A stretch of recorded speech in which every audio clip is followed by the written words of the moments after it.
और इस पर चर्चा करने के लिए हमारे साथ खास मेहमान भी जुड़ चुके हैं। डॉक्टर आरिज़ बेदी जो कि चिकित्सक हैं, वो हमारे साथ इस वक्त जुड़े हुए हैं। बहुत बहुत स्वागत है डॉक्टर साहब आपका। आज सबसे बड़ी चिंता का विषय है जिसे हम अक्सर इग्नोर कर देते हैं, हाइपरटेंशन। बहुत सारे लोगों को डॉक्टर साहब पता ही नहीं होता है कि वो इसका शिकार हो चुके हैं। बिल्कुल। देखिए, आपने बहुत अच्छा एक ये विषय जो लिया है, जी। बहुत इम्पोर्टेंट है आज के दिन में और ख़ास करके नॉर्थ इंडिया के लिए। हम्म। और जो आपने रिपोर्ट मैं देख रहा था, ये एक रिपोर्ट बहुत ही संस्कृत में, मगर एक बहुत ऐसा जो है ये मैसेज दे रही है जो आम आदमी को समझने में बहुत आसानी होगी। ख़ास करके अगर हम नॉर्थ इंडिया की बात करें तो ये नमक, हमारे मसाले, तेल और ये सब चीज़ें खाने में, और नॉन वेजिटेरियन की जो मात्रा है वो थोड़ी ज़्यादा है। उसके अलावा धूम्रपान जैसे आपने बताया, और शराब जो है ये भी बहुत ज़्यादा इस्तेमाल होती है। ये सब कारण है, उसकी वजह से ये मोटापा होता है। और मोटापा होने के साथ साथ जो लोग हैं वो आज के दिन में एक्सरसाइज नहीं कर रहे। पहले दिन में काम काज में ही नॉर्मली एक्सरसाइज हो जाया करती थी, मगर आज जो है लोगों को काम काज ऐसे हो गए हैं जो घर में या ऑफिस में बैठ के वो उससे के ऊपर ज़्यादा काम काज होते हैं। तो इसमें ये सलाह दी जाती है कि कम से कम 40 मिनट से 1 घंटा जो है वो एक्सरसाइज करनी चाहिए। चाहे उसको आप सैर कर लें या अपना योगा कर लें या ऐसी कोई घर में बैठ के एक्सरसाइज कर लें। अगर जी। मैं समझता हूँ किसी को टाइम नहीं होता, आजकल लोग ये कहते हैं मेरे पास टाइम नहीं है, तो मेरी एक सलाह है उससे कि 2 घंटे के बाद अपने काम की कुर्सी से उठ के 5 या 10 मिनट जरा टहल लें। तो अगर आप देखेंगे तो अगर 6-7 बार अगर दिन में ऐसे 5-5 मिनट भी करेंगे तो आपके 30-40 मिनट ऐसे सैर के हो गए।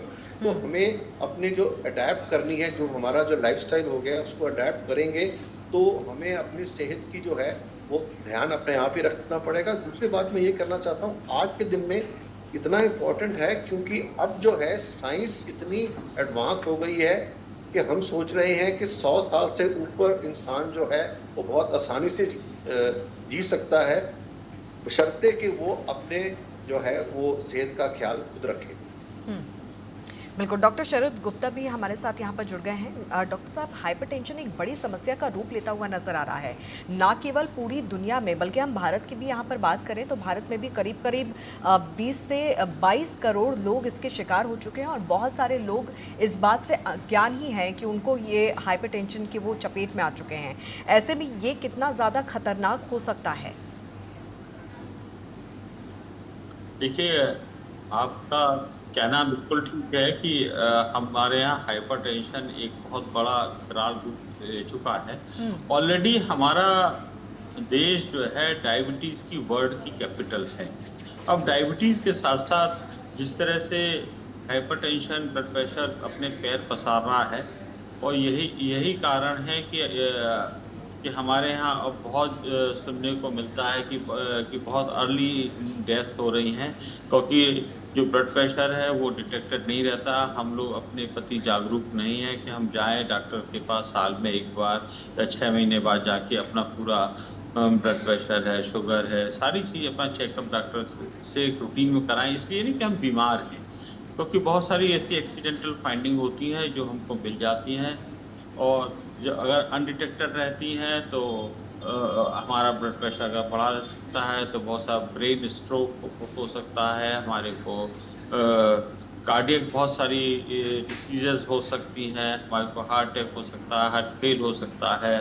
तो हमको अपना ब्लड प्रेशर का नियमित चेकअप कराते रहना चाहिए, क्योंकि ये लाइफस्टाइल डिसीज हो गई है, क्योंकि हमारा खान-पान, रहना, हमारा वर्किंग, हमारा वर्किंग प्रेशर, ये सब ऐसे कारण हैं कि जो हमारे को ब्लड प्रेशर की तरफ, बढ़े हुए ब्लड प्रेशर की तरफ धकेल रहे हैं।